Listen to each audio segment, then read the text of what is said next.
असलेल्या अतिमुसळधार पावसामुळे रायगड जिल्ह्यातील नद्यांच्या पातळीत मोठी वाढ झाली आहे। रविवारी सकाळी 8 वाजता कुंडलिका, पाताळगंगा आणि अंबा नद्यांनी इशारा पातळी ओलांडली आहे। त्यामुळे रोहा, नागोठणे, खालापूर, खोपोली आणि आपटा परिसरातील नागरिकांना प्रशासनाने सतर्कतेचा इशारा दिला आहे। अंबा नदीची इशारा पातळी 8 मीटर आहे, तर धोका पातळी 9 मीटर आहे। ती 8.20 मीटर वरून वाहत आहे। कुंडलिका नदीची इशारा पातळी 23 मीटर आहे, तर धोका पातळी 23.95 मीटर आहे। ती आता 23.85 मीटर वरून वाहत आहे। पाताळगंगा नदीची इशारा पातळी 20.50 मीटर आहे, तर धोका पातळी 21.52 मीटर आहे। ती सध्या 20.50 मीटर वरून वाहत आहे। पावसाचा जोर कायम असल्याने तीनही नद्या कुठल्याही क्षणी धोका पातळी ओलांडण्याची शक्यता आहे। ही बाब लक्षात घेऊन आपत्ती व्यवस्थापन विभागाने नदी किनाऱ्यावरील गावांना आणि शहरांना सतर्क राहण्याचा इशारा दिला आहे। सकल भागात पूरस्थिती निर्माण होण्याची शक्यता निर्माण झाली आहे।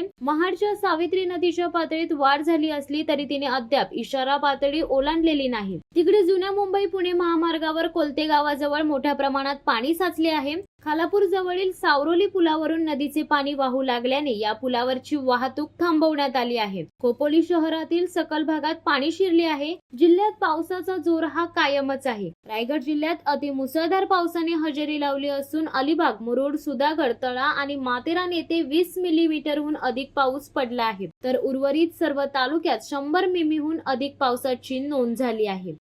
शिवसत्ता टाइम्स न्यूज ब्युरो, रायगड। दे धडक बेधडक वृत्त देणाऱ्या आपल्या शिवसत्ता टाइम्स न्यूज चॅनलला लाल बटन दाबून सबस्क्राईब करा आणि बेल आयकॉनला क्लिक करायला विसरू नका।